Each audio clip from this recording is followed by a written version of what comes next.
झुक के ऐसे जा रही थी। आशीष और सारे लोगों ने एक घेरा बनाया। वो बहुत भीड़ थी वहां भी पुल पे, और वो बूढ़ी माँ एकदम धीरे धीरे झुकी थी, 100 साल की। हम लोग भी उतने ही धीरे धीरे गए बूढ़ी माँ के साथ साथ, घेरा बना करके उनको ले जाकर। ऐसा नहीं कि 3:00 पर अमृत काल निकल जाएगा,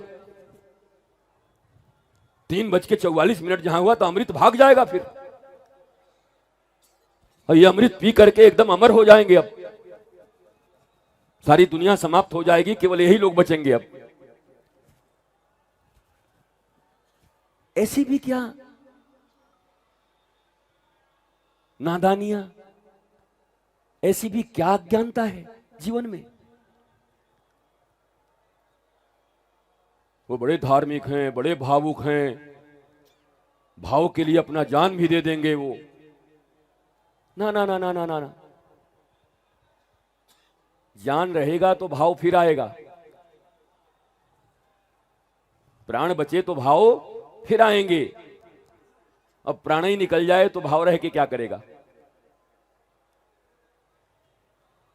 ये बड़ी सीख है। आप सब भी नाम जप करिएगा, प्रार्थना करिएगा कि सबको ठाकुर जी अपने चरणों में स्थान दें, और प्रभु देंगे ही। भावना से आए इस धरा पर, प्रयागराज में हो गई घटना, पर ठाकुर अपने चरणों में स्थान देंगे। और उनके परिवार परिजन कि हम भी अगर दिलासा ढाढ़स उनके काम आ सकें तो हम भी प्रयत्न करेंगे कि हम सब काम आए, अपने भारतवासियों के, अपने भाइयों के। तो यह अवेयरनेस रखिए, जागृति रखिए। धर्म का नाम है जागरण। उठ जाग मुसाफिर भोर भई, वो पुलिस का ऑफिसर भी कल वही कह रहा था, लाउड स्पीकर में वो वही कह रहा था, उठ जाओ उठ जाओ, आप सब आए हो धर्म करने, बहुत भीड़ है, स्नान का समय हो गया, सोने आए हो, उठो स्नान करो। काश के उठ जाते, समझ लेते कि उसी के रूप में भाई प्रयाग क्षेत्र में भगवान कैसे सीधा खड़ा होंगे, क्या बंसी लेकर के आएंगे, धनुष बाण लेके आके आएंगे आपके पास। अगर कणकण में भगवान है। ठाकुर रामकृष्ण परमहंस की एक बड़ी अद्भुत घटना, उन्होंने एक व्यक्ति को कहा कि सबके भीतर भगवान है। दूसरे दिन वो आदमी आया, उनका शिष्य कमर टूटा हुआ था, गाली देने लगा, ये तो बड़ा घटिया गुरु है, तेरे कारण मेरा कमर टूट गया। बोला क्या हुआ? बोला हम रास्ते से आ रहे थे, हाथी दौड़ता हुआ आ रहा था, हमारे मन में भावना आया कि क्या हाथी में भगवान नहीं है, तो हम बीच सड़क पर खड़े रह गए, सूंड से उठा के पटक दिया, कमर टूट गया हमारा। तो ठाकुर ने पूछा कि हाथी के साथ, हाथी तो आ ही रहा था, कुछ और हल्ला हो रहा था? बोला हाँ हाँ, हाथी के ऊपर महावत बैठा हुआ था, बोल रहा था भागो भागो, हाथी पागल हो गया है। तो ठाकुर ने 2 झापड़ मारा उसको, कमर टूटे पर भी, कि हाथी में तुझे भगवान दिखाई दे गया, पर हाथी पर बैठा हुआ आदमी कह रहा था कि हट जाओ, उसमें भगवान नहीं दिखाई पड़ा तुम्हें। तो कल आपको उन पुलिस वाले में भगवान नहीं दिखाई पड़ा। अगर जागृत होते, मैं एक नया एंगल कह रहा हूं, और ये चिंतन का विषय है आध्यात्मिक लोगों का। ये भावना हमारी होती कि भगवत आवाज ही है, उठ जाओ, और उठकर फटाफट निकल गए होते, आगे बढ़ गए होते, तो भगवत कृपा से अब अनुमान ही तो कर सकते हैं ये दुर्घटना न घटती, और आज इतना बड़ा शोक हमें ना होता, दुख ना होता, तकलीफें ना होती, लोग न मरते। इसलिए सत्संग धर्म का अर्थ ही है जागृत होना, हर समय जागृत रहना।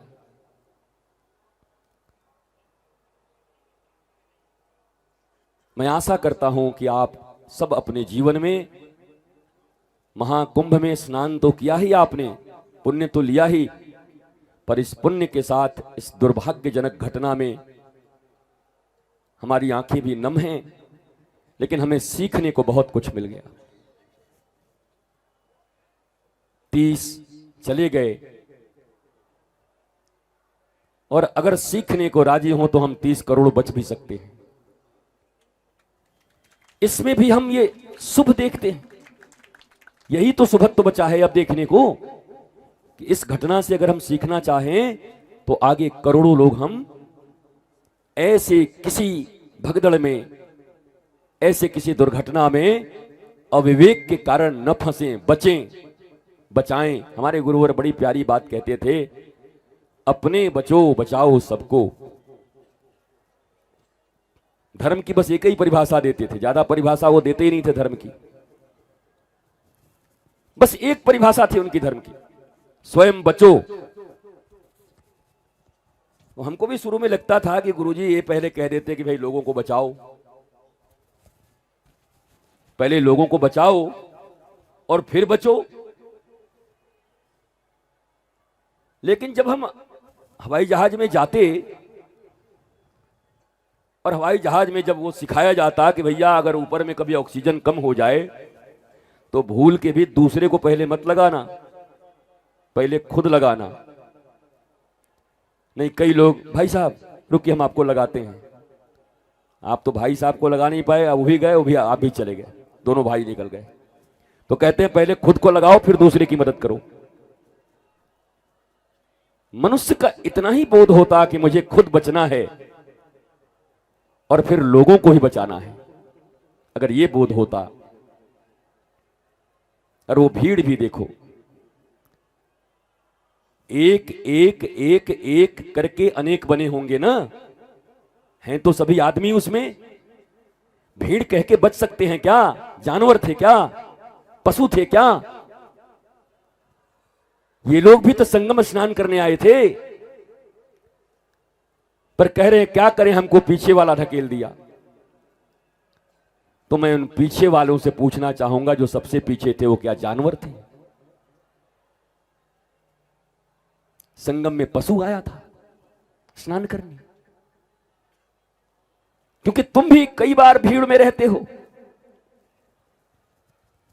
ये तो छोड़ो, सिनेमा हॉल में टिकट लेने में भीड़ कुचल देती है कई बार।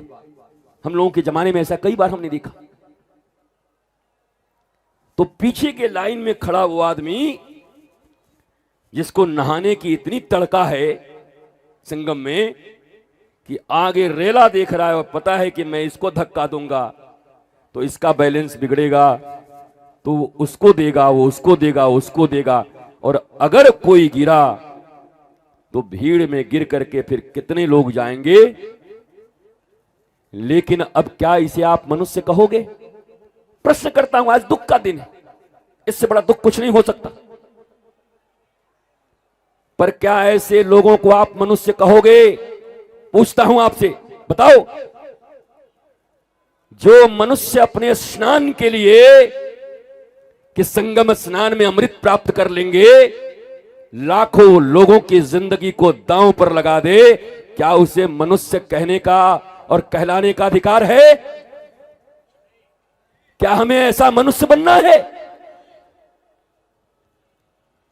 कह रहे भीड़ ने दबा दिया। भीड़ कोई आदमी था? एक आदमी कि भीड़ नाम का आदमी था, वो सबको मार दिया? भीड़ नाम का एक आदमी था, उसने गोली मार दिया। भीड़ कौन था? तुम थे, मैं था, हमारे तुम्हारे घर परिवार, इसी भारत देश के लोग, धार्मिक लोग, प्रयाग कुंभ में, महाकुंभ में स्नान करने वाले लोग, आध्यात्मिक लोग। इसीलिए मैं कहता हूं कि मैं सो कॉल्ड धार्मिक लोगों पर विश्वास नहीं करता। ये तथाकथित धार्मिक लोग अधार्मिकों से भी खतरनाक हो जाते हैं। ये तथाकथित धार्मिक अधार्मिकों से खतरनाक है। नहीं करेंगे स्नान। जो सबसे पीछे होगा उसके पास तो उपाय होगा ना, कोई तो सबसे पीछे होगा। कि एकदम स्वर्ग से लाइन लगी हुई थी, सबसे पिछला लाइन किसी का तो होगा। तो इतने पशु कहां से आए थे यहां? इसलिए जब महाकुंभ प्रारंभ हो रहा था तो हमने कहा था कि लोग कह रहे हैं कि इस बार 40 करोड़ लोग श्रद्धालु आएंगे, और लाखों लोगों ने इसको देखा और सुना। लोगों ने गालियां भी दी हमें, हम कि उसमें जो 1 लाख पॉकेट मार आएंगे वो भी श्रद्धालु हैं क्या? जो केवल माल बनाने के लिए आ रहे हैं, आपका तो लगता है बस वही सपना, राम नाम जपना, पराया माल अपना, क्या वो भी श्रद्धालु हैं क्या? तो भारतीयों की आदत हो गई है, भीड़ में खड़े हो गए और श्रद्धालु हो गए। श्रद्धा है बाबा, हमारा श्रद्धा, हम श्रद्धा से आए हुए हैं। ऐसी श्रद्धा किस काम की? न तुम बचोगे, न किसी को बचने दोगे, जीवन ही ले लोगे किसी का। कम से कम तुम लोग जितने बैठे हो और जो लोग ये सुनेंगे, जीवन में कभी ऐसा अवसर आए कि तुम पीछे खड़े हो और 5 करोड़ और 10 करोड़ भी बट रहा हो, तो 10 करोड़ से कीमती किसी का जान होगा, वो किसी की मां होगी, किसी का पुत्र होगा, किसी के पिता होंगे। भीड़ और राक्षस मत बन जाना उस समय, असुर मत बन जाना उस समय। और ऐसी विवेचना होनी चाहिए।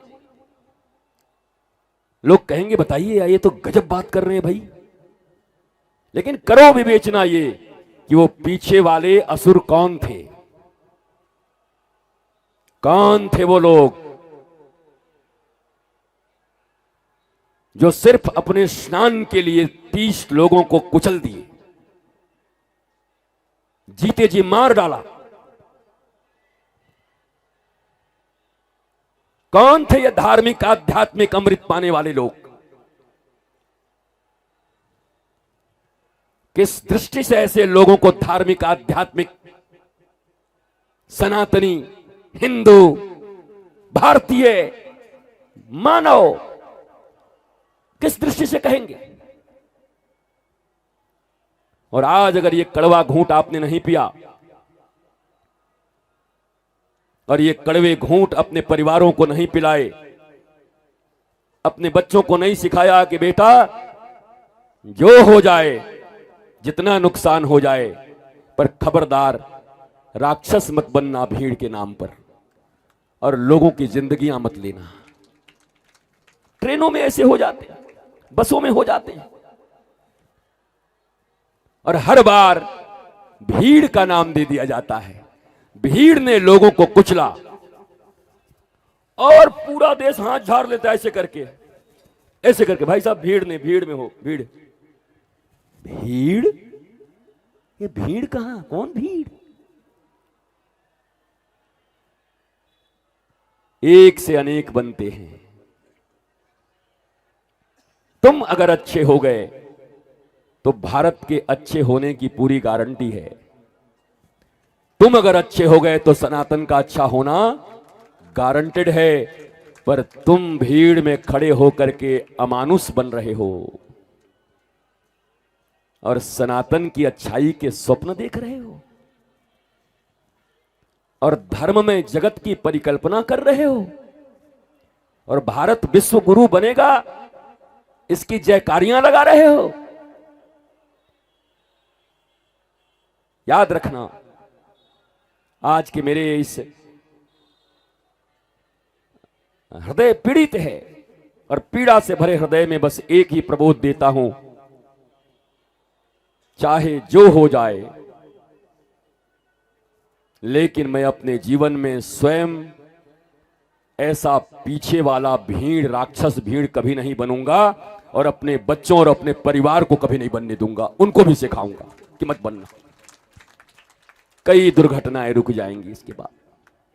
इतने प्रबोध मात्र से ये सीख सकते हैं। और लोभ कभी मत करना। स्नान हो न हो समझेंगे। अमृत काल में स्नान करेंगे तो पूरी जिंदगी सुधर जाएगी। तुम्हारी दादी तो 2 बार करके चली गई, फिर भी गाली देती है काकी को। हाय हाय कर रही है अभी भी। 2 बार अमृत स्नान करने के बाद भी अभी तक भी घर में लड़ाई चल रहा है।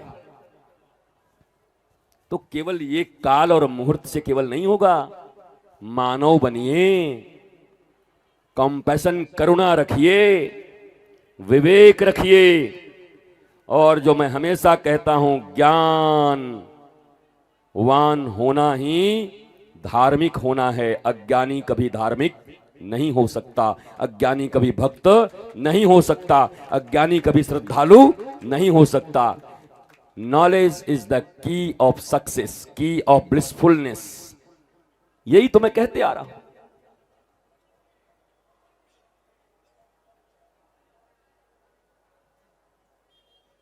काश कि मैं भी अमानव हूं तो मैं भी ये घोषणा कर दूं कि हमने तो कल ही घोषणा कर दिया था जी, भविष्यवाणी कर दी थी कि संगम तट पर बैकुंठ तट न पहुंच जाओ कहीं। नहीं नहीं नहीं, आशंकाएं अर्थात चेतावनी, अर्थात सजगता, अर्थात जागृति। जैसे एक मां अपने छोटे बच्चे को सिखाती है, जब गाड़ी आएगी सड़क में मत जाना, कभी मत जाना बेटा, नहीं दौड़ते, बहुत बुरी बात। कान भी पकड़ के 2-4 झापड़ भी लगाते, कैसे चला गया था रे। उसके मारने में भी उसका जागरण है। तो आज मेरी भी इस कड़वी वाणी में तुम सब मेरे बच्चे की तरह हो। मैं भी अपने बच्चों को जागरण दे रहा हूं कि तुम ऐसा मत करना और न ऐसे भीड़ का कभी हिस्सा बनना। बचना, बचाना, धार्मिक होना, आध्यात्मिक होना, जीवन में इतना विवेक, इतना बोध इस महासंगम प्रयाग तट से पाकर के जाओ। कभी कभी बहुत बड़ी कीमत चुकानी होती है धर्म के लिए, ज्ञान के लिए। ये बहुत बड़ा कीमत चुका दिया उनके परिवारों ने, और वो हमारे थे तो हमने भी कीमत चुका दी। पर मुझे लगता है अगर भारतवर्ष, सनातन संस्कृति इस घटना के बाद अगर इतना चेतना संपन्न हो जाए और जागृत हो जाए कि आज के बाद फिर पीछे वाला भीड़ कभी राक्षस न बने, तो इन 30 लोगों का जाना भी हमारे लिए प्रबोध का कारण बन सकता है। हम समझेंगे कि जैसे शहीद भगत सिंह और जैसे चंद्रशेखर आजाद ने देश की आजादी के लिए अपने प्राणों को गंवा दिए, हम भी समझेंगे ये लोग हमें समझाने के लिए अपने प्राणों को गंवा दिए, और भारत को बचाने के लिए और सनातनी हमें रखने के लिए प्राणों को गंवा दिए। लेकिन ये सीख हमें लेनी होगी। ये सीख ही ये बताएगा कि आज हम कितने दुखी हैं। स्वस्थ रहिए, मस्त रहिए, आनंदित रहिए। और फिर से कहता हूं, कहीं भी अफवाहों के शिकार न होइएगा, घबराइएगा नहीं। जो धैर्यवान होता है वही वास्तव में विजयी होता है। कठिन से कठिन परिस्थितियों में धैर्य नहीं खोना है।